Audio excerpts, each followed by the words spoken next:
Olá, turma, sejam todos bem-vindos a mais uma aula de processo penal.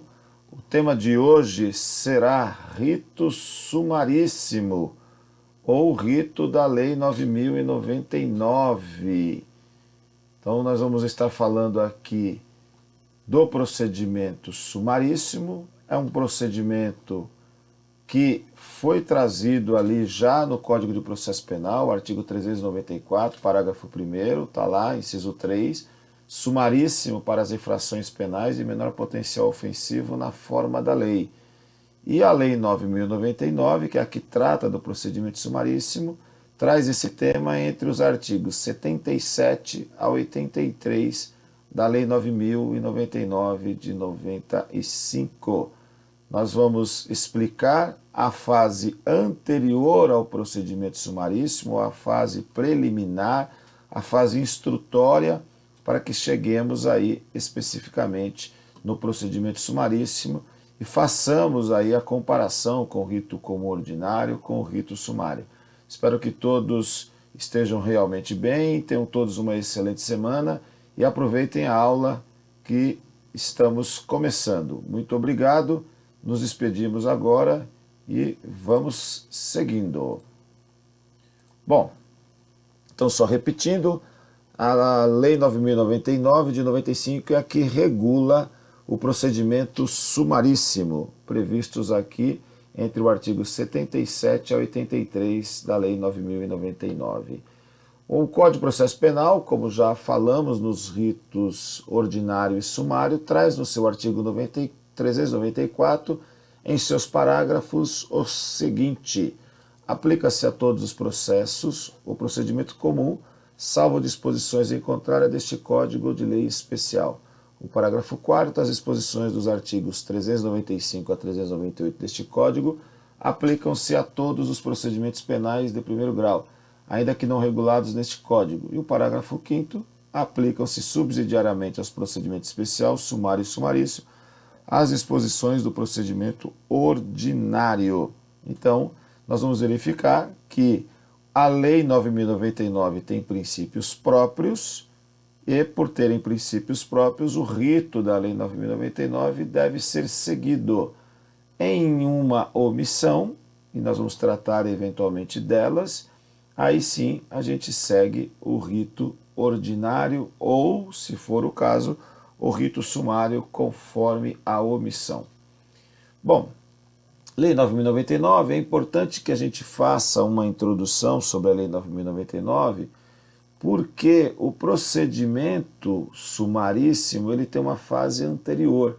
E da onde surgiu a Lei 9.099? Ela tem lá, é uma lei que surgiu da própria Constituição Federal, e aí a gente tem o artigo 60 da Lei 9.099 que diz: o Juizado Especial Criminal, provido por juízes togados ou togados e leigos, tem competência para a conciliação, julgamento e a execução das infrações penais de menor potencial ofensivo, respeitadas as regras de conexão e continência.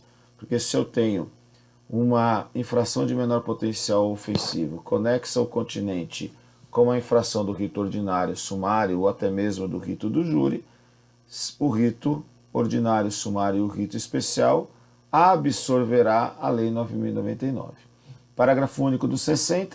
Na reunião de processos perante o juiz comum ou o tribunal do júri, decorrentes da aplicação das regras de conexão e continência, observar-se-ão os institutos da transação penal e da composição dos danos civis. Isso quer dizer o quê? Quando nós tivermos o juizado, a conexão de processos lá na lei, no rito especial do júri, por exemplo, e, eventualmente, os jurados reconhecerem que se trata de infração de menor potencial ofensivo, nós teremos que observar também lá o juiz, a transação penal e a composição dos danos, que nós vamos tratar logo mais adiante.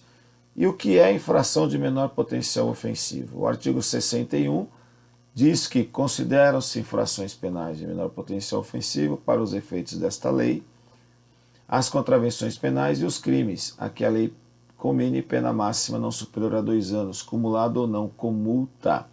Então nós já sabemos que o rito ordinário são 4 anos ou mais, a pena máxima em abstrato, cominada ou não. O rito sumário, mais de 2, menos de 4, e o rito sumaríssimo, até 2 anos. Será de competência do rito, do procedimento sumaríssimo, o procedimento da Lei 9.099. Lembrando o artigo 62, que o processo perante o juizado especial será orientado pelos critérios da oralidade, simplicidade, informalidade, economia processual e celeridade, sempre com o objetivo que possível da reparação dos danos sofridos pela vítima e aplicação de pena não privativa de liberdade. Então, a Lei 9.099 introduziu no nosso ordenamento jurídico o termo da justiça restaurativa, sempre que possível, a decisão que for proferida pela lei, pelo juízo da lei lá do Juizado Especial Criminal, tem sempre que buscar uma reparação do dano. Eventual condenação pela Lei 9.099, infração de menor potencial ofensivo, como já falamos em inquérito, já falamos em termo circunstanciado, eventual condenação, não se imporá pena privativa de liberdade, e sim uma pena restritiva de direito, uma pena de multa, uma pena alternativa ao cárcere. Bom, e aí nós temos a fase preliminar, iniciando ali pela seção 2 da Lei 9.099. É uma fase que, como o próprio nome diz, antecede o procedimento sumaríssimo. Ela começa, obviamente, com a infração penal e o registro do termo circunstanciado. Artigo 69 da Lei 9.099.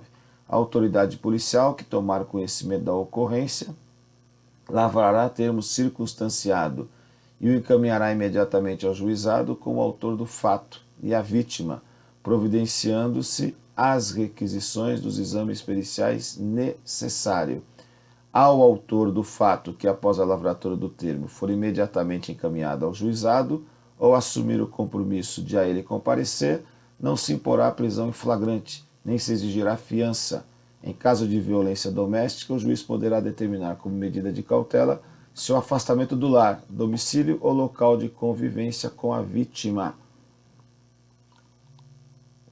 Bom, o artigo 69 trata do termo circunstanciado, traz aqui ainda a regra da descarcerização, ou seja, não se impõe prisão em flagrante quando o acusado se compromete a comparecer em juízo ou acompanhar a autoridade policial. Não será imposta a ele prisão em flagrante.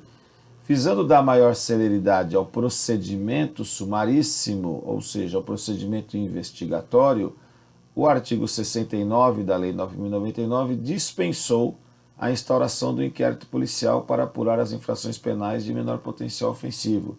Então, eu tendo infração de menor potencial ofensivo, que são todas as contravenções penais, e todos os crimes cuja pena máxima não ultrapasse a 2 anos, não se instaurará inquérito, e sim termo circunstanciado.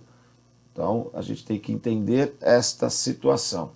E a finalidade do termo circunstanciado é a mesma do inquérito, ou seja, é destinado a apurar autoria e materialidade de infração penal de menor potencial ofensivo.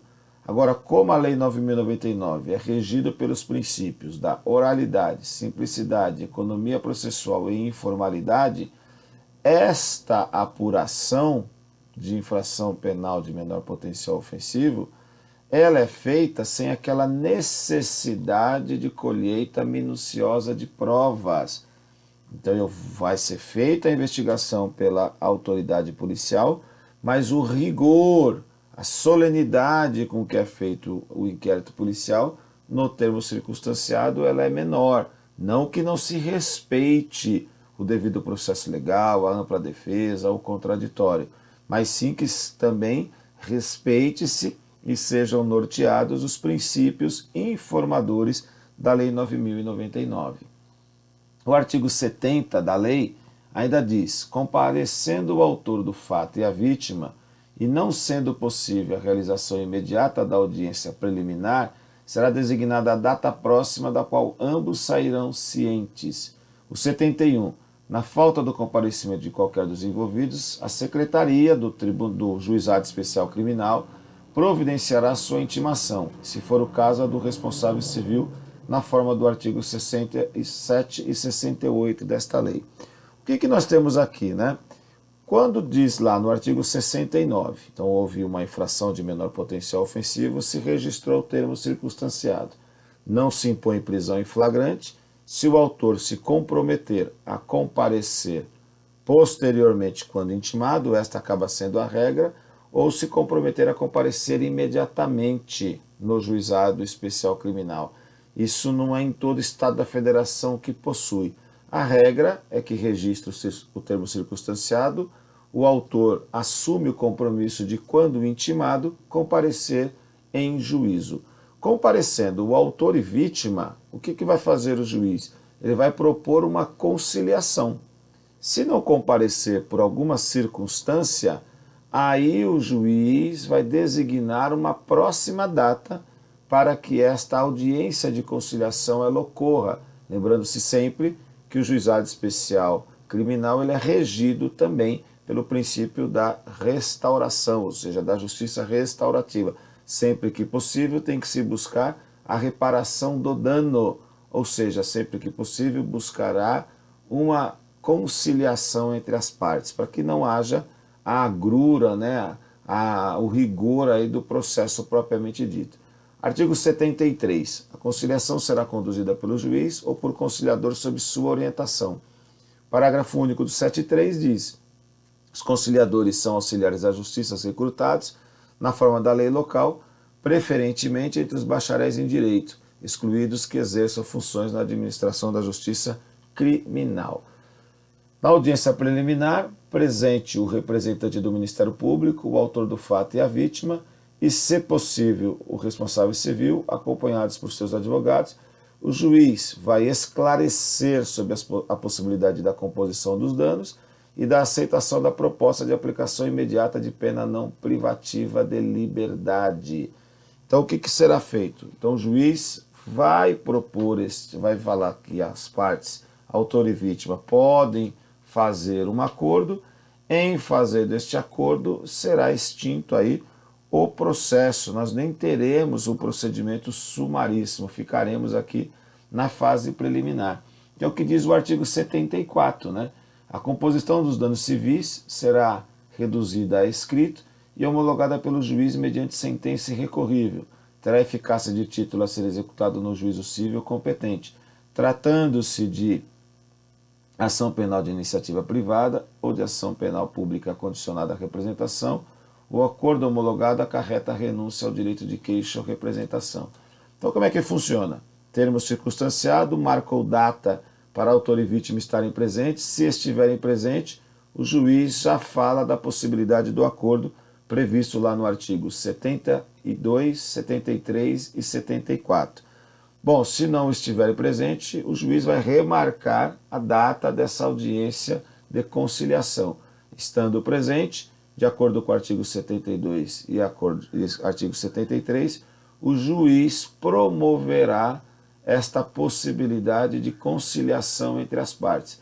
As partes chegando num acordo, o que vai fazer o juiz? O juiz vai homologar o acordo. Então imagine você num acidente de trânsito que A bate no carro de B, e B, além dos danos patrimoniais, sofre uma lesão corporal culposa, obviamente na condição de veículo automotor.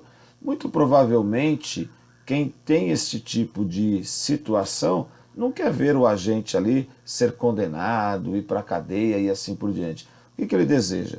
Que o seu veículo seja reparado, se eventualmente ele for afastado da sua atividade laborativa, que ele seja reparado por isso, que ele venha, se porventura comprar medicamento, que seja ali o autor responsável pela compra disso. Ou seja, se eles chegarem num acordo, uma prestação pecuniária à vítima, porque tem que ser alguma das regrinhas lá do artigo 43 do Código Penal, né? Ou seja, uma pena é uma medida restritiva de direito, o juiz vai o quê? Homologar o acordo. Então as partes entraram num acordo, nesta primeira audiência, o juiz homologa o acordo, ok? Em ele homologando o acordo, se tratar-se de ação penal privada ou condicionada à infração de menor potencial ofensivo, o acordo homologado é caso de renúncia tácita ao direito de queixa, ou seja, a extinção da punibilidade. E veja aqui, é acordo homologado e não acordo cumprido. Se o autor não cumprir, o que caberá à vítima fazer? Executá-la no juízo civil, porque se trata de prestação pecuniária, não se converterá em pena privativa de liberdade, como é a regra lá no artigo 43 do Código Penal, ok? Artigo 75, não obtida a composição dos danos civis, será dada imediatamente ao ofendido a oportunidade de exercer o direito de representação verbal, que será reduzida a termo. O não oferecimento da representação na audiência preliminar não implica a decadência do direito, que poderá ser exercido no prazo previsto em lei. Não tem acordo, as partes não chegaram a comum acordo, o processo seguirá adiante. E aí nós vamos para a fase do artigo 76 da Lei 9.099, a fase da transação penal. Havendo representação ou tratando-se de crime de ação penal pública incondicionada, não sendo caso de arquivamento, o Ministério Público poderá propor a aplicação imediata da pena restritiva de direitos ou multas a ser especificada na proposta. Então, a transação penal é um dos institutos consensuais despenalizadores previsto na Lei 9.099, de acordo com a previsão constitucional do artigo 98.1 da Constituição Federal. Aqui a gente vai falar na transação penal do acordo entre autor do fato e Ministério Público.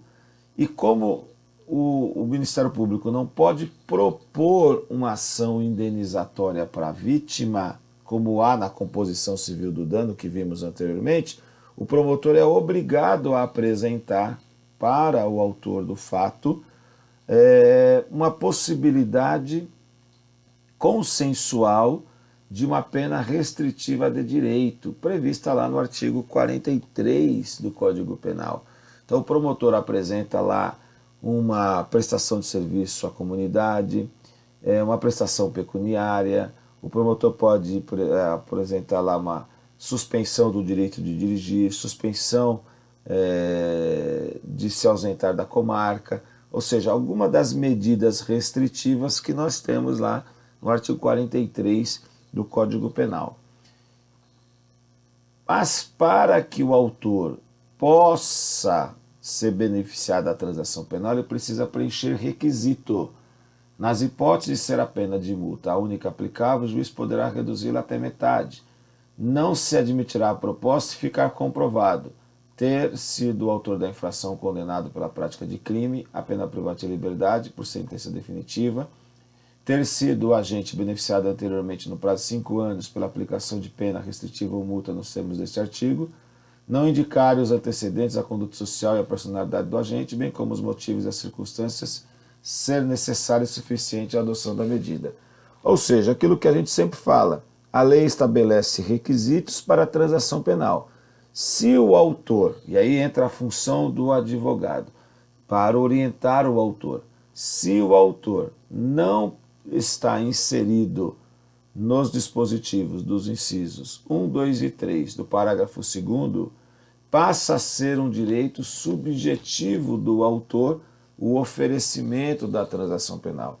Então a transação penal, como medida conciliadora, ela não é uma liberalidade do Ministério Público. Ela é obrigatória, é requisito, é direito subjetivo do autor, desde que ele preencha os requisitos do parágrafo 2º. Quais são esses requisitos? Ter sido o autor da infração condenado pela prática de crime, a pena privativa de liberdade por sentença definitiva.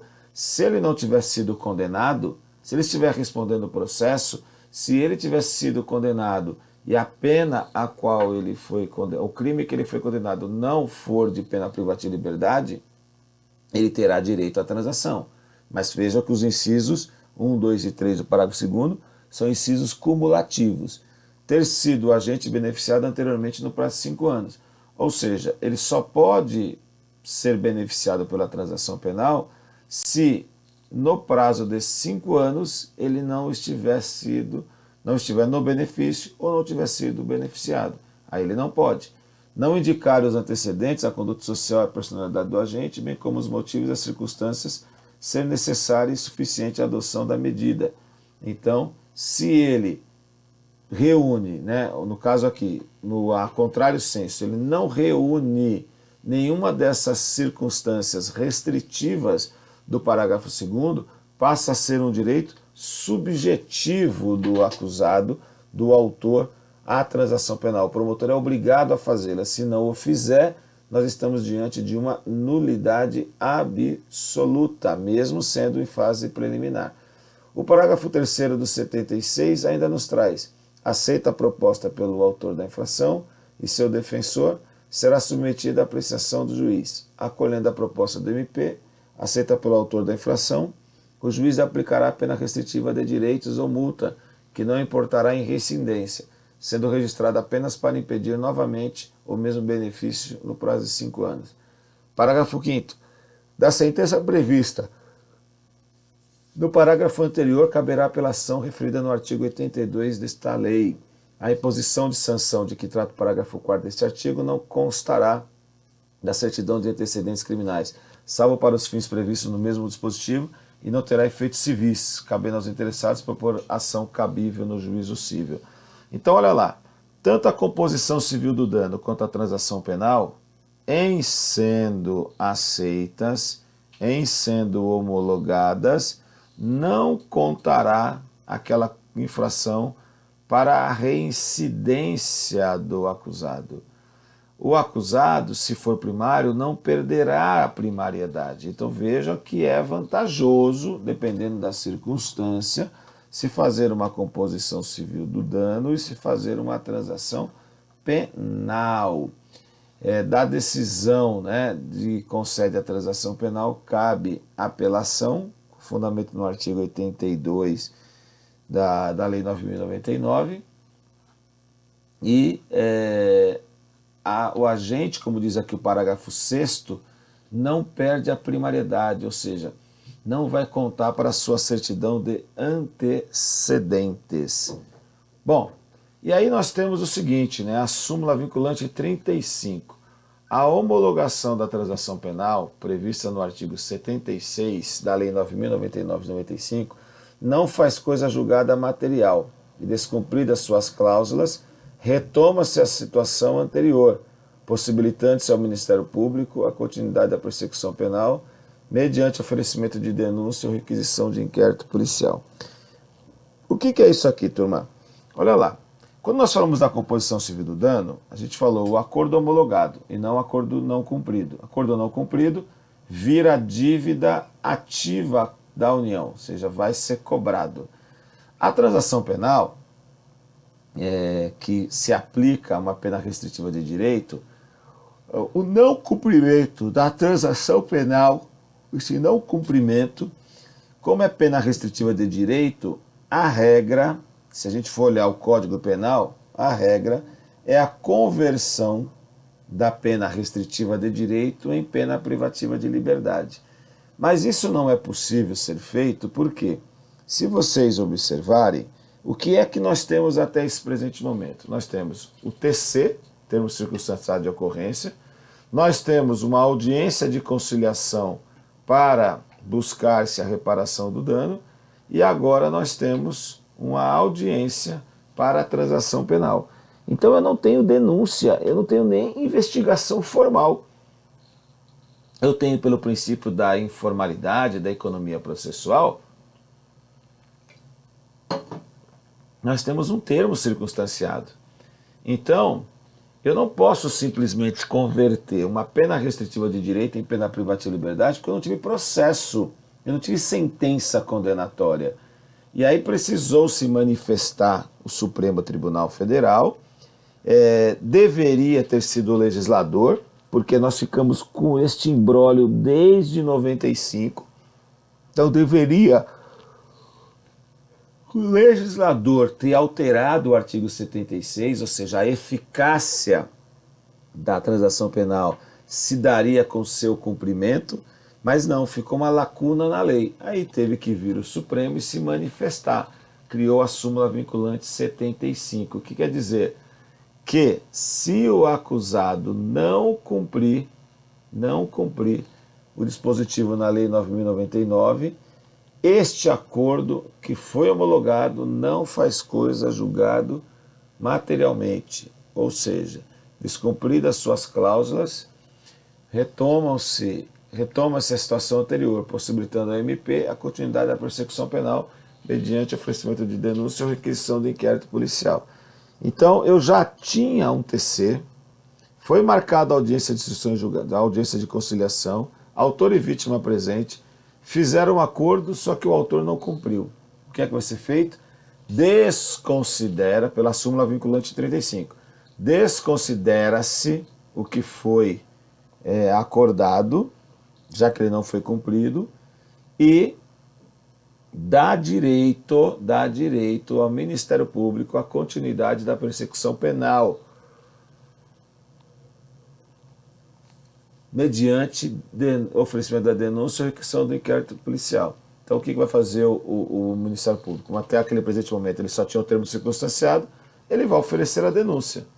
Ou, se não for o caso, se não tiver elementos para oferecer a denúncia, ele requisita ao delegado de polícia a instauração do inquérito policial.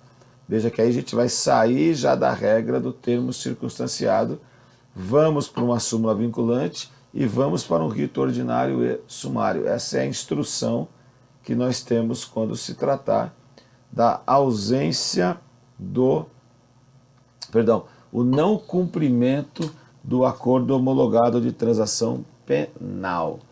Bom, uma vez encerrada esta fase preliminar com a transação penal, seja a transação penal homologada ou não, nós vamos para o procedimento sumaríssimo propriamente dito. Está lá na seção 3. O que nós vamos tratar aqui? Na ação penal de iniciativa pública, quando houver aplicação de pena pela ausência do autor do fato ou pela não ocorrência da hipótese prevista no artigo 76 da lei, o MP oferecerá ao juiz imediato denúncia oral, se não houver necessidade de diligências imprescindíveis. Parágrafo 1º. O oferecimento da denúncia, que será elaborada com base no termo de ocorrência referido no artigo 69 desta lei, com dispensa do inquérito policial, prescindir-se-á do exame de corpo de delito quando a materialidade do crime estiver aferida por boletim médico ou prova equivalente. Se a complexidade ou circunstâncias do caso não permitirem a formulação da denúncia, o MP poderá requerer ao juiz o encaminhamento das peças existentes na forma do parágrafo único do artigo 66 desta lei. Na ação penal de iniciativa do ofendido, caberá ser oferecida a queixa, cabendo ao juiz, poderá ser oferecida a queixa oral, cabendo ao juiz verificar se a complexidade e as circunstâncias do caso determinarem a adoção das providências previstas no parágrafo único do artigo 66 desta lei. Bom, a citação será pessoal e far-se-á no próprio juizado, sempre que possível, ou por mandado. Parágrafo único, não encontrado o acusado para ser citado, o juiz encaminhará as peças existentes ao juiz comum para adoção do procedimento previsto em lei. Olha lá, turma. Termo circunstanciado, convoca as partes para audiência de conciliação, pode compor civilmente, pode transacionar, posteriormente, se transacionar ou compor civil, extingue-se o mérito. Não transacionou, não fez a composição civil do dano. Então nós vamos para a parte em que há persecução penal. Quando eu falo de citação, eu tenho que lembrar o que? A citação no nosso ordenamento jurídico, ela, via de regra, ela é por mandado, né? Feita na pessoa do réu, podendo, naquelas regras gerais, lá citação por hora certa, precatória, rogatória e assim por diante. Bom, mas ela tem que ser pessoal. Se ela não puder ser pessoal, o que vai acontecer? O juiz vai juntar tudo que foi produzido até o presente momento no GCRIM, Juizado Especial Criminal, e irá encaminhar os autos para o juízo comum. E aí pode ser um rito sumário ou um rito ordinário. É o que reza aqui o artigo 69, parágrafo único. Suspensão condicional da pena. O artigo 89, dos crimes em que a pena mínima combinada não for igual a 1 ano, abrangidos ou não por esta lei, o Ministério Público, ao oferecer a denúncia, poderá propor a suspensão do processo por 2 a 4 anos, desde que o acusado não esteja sendo processado ou não tenha sido condenado por outro crime, presentes os demais requisitos que autorizariam a suspensão condicional de pena. Bom, aqui nós estamos diante da suspensão condicional do processo. Toda vez que nós tivermos um crime cuja pena máxima seja inferior a 1 ano e nós tivermos o preenchimento dos requisitos lá do artigo 89, o processo ficará suspenso. Alguns autores já chamaram isso de sursis processual. Eu prefiro a suspensão do processo em conformidade ao artigo 89.1 da Lei 9.099, porque teve gente que já foi aí, né, já analisou essa questão de falar de sursis processual. Então também a gente tem composição civil do dano, nós temos transação penal e nós temos o instituto da suspensão condicional do processo. A exemplo da transação penal, se houver requisitos e o agente não cumpri-los, o agente terá direito à suspensão condicional do processo. Artigo 78. Oferecida a denúncia ou queixa, será reduzida a termo, entregando-se cópia ao acusado, que com ela ficará citado e imediatamente cientificado da designação de dia e hora para audiência de instrução e julgamento, da qual também tomarão ciência o Ministério Público, o ofendido, o responsável civil e seus advogados. Se o acusado não estiver presente, será citado na forma dos artigos 66 e 68 desta lei e cientificado da data da audiência de instrução e julgamento, devendo a ela trazer suas testemunhas ou apresentar requerimento para intimação, no mínimo 5 dias antes de sua realização. Parágrafo 2º. Não estando presentes o ofendido e o responsável civil, serão intimados nos termos do artigo 67 desta lei para comparecer à audiência de instrução e julgamento. Parágrafo 3º. As testemunhas arroladas serão intimadas na forma prevista no artigo 67 desta lei.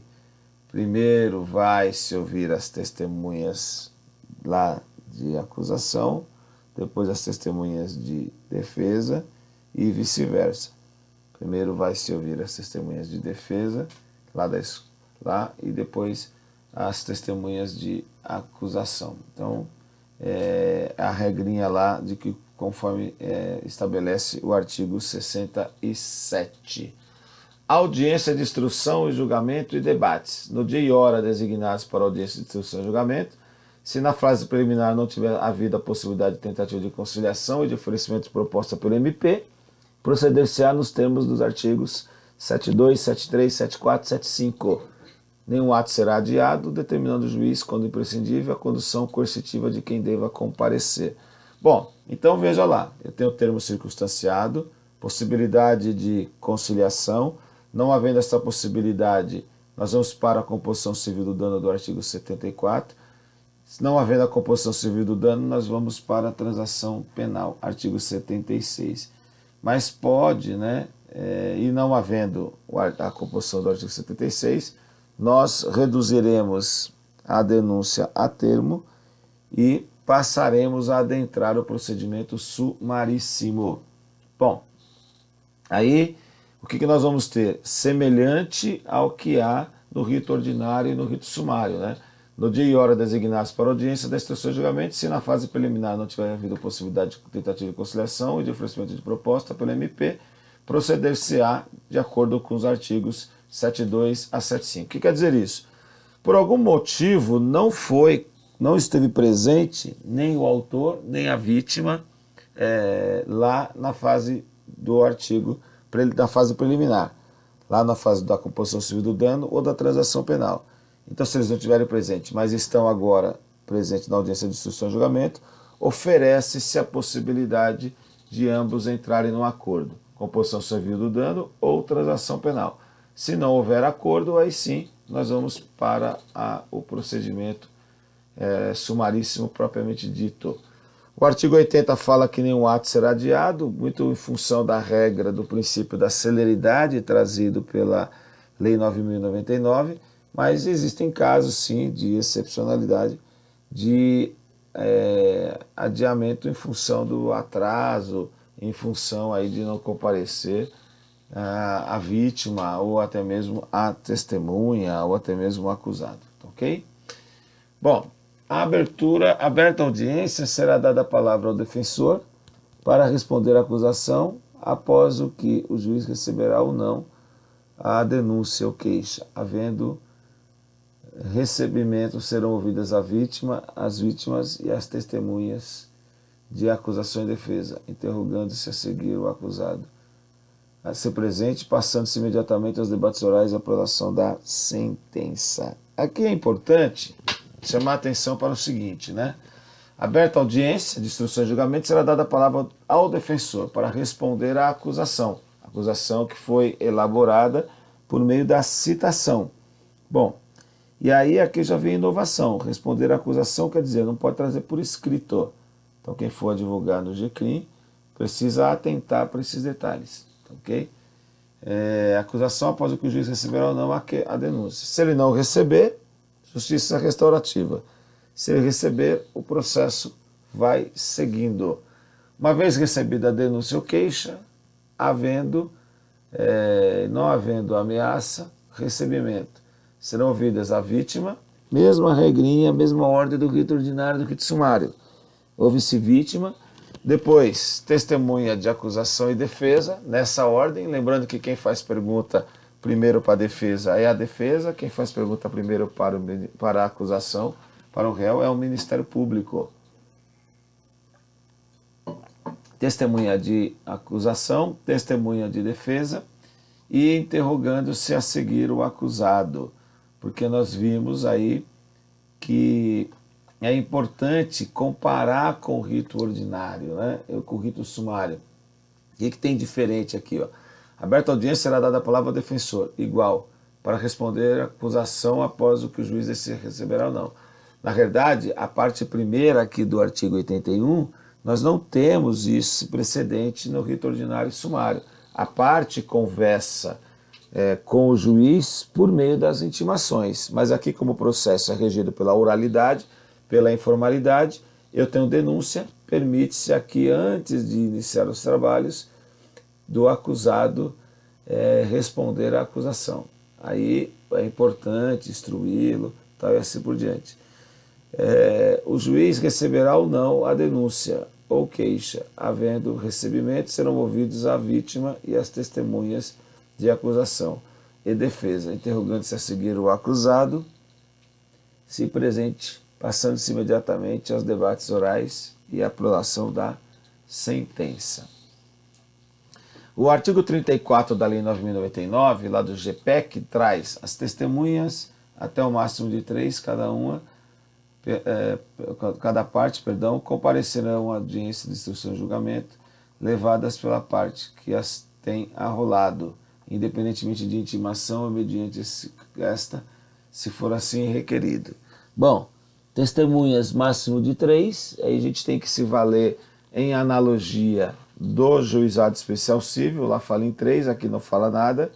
Teve autores que já imaginaram C5, tem autores que imaginaram C1, na verdade é melhor, arrola-se 3 testemunhas, mas não está previsto no GCRIM, e sim está previsto no GPEC.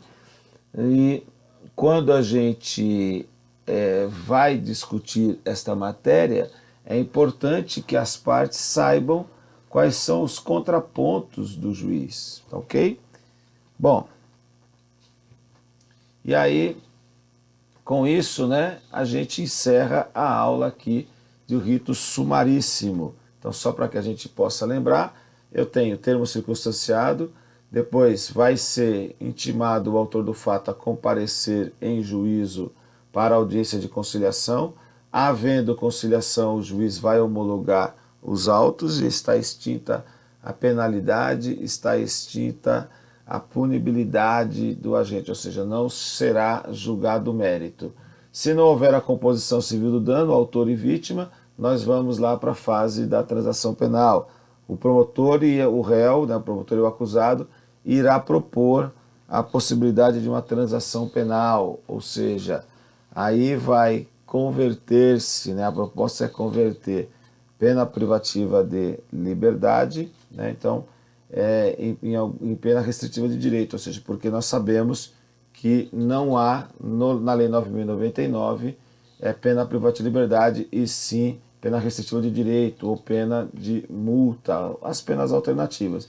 Não havendo conciliação nem na composição civil do dano, nem na transação penal, nós vamos para o processo propriamente dito. Converte-se a denúncia ou queixa de forma oral, e aí ali já foram arroladas as testemunhas, nós marcará a audiência de instrução e julgamento. 3 testemunhas para cada parte, em analogia ao artigo 34 da Lei 9.099, e aí nós vamos ter toda a instrução, debates orais. Depois que houver os debates, nós vamos prolatar a sentença. Em sendo sentença condenatória, aí sim o acusado, né, o autor, perde primariedade, porque ele foi condenado, e mesmo ele sendo condenado, a pena não pode ser privativa de liberdade, por a regra que a Lei 9.099 adota o princípio da despenalização. Mas ele perde primariedade, o seu nome será lançado no rol dos culpados, como efeito genérico.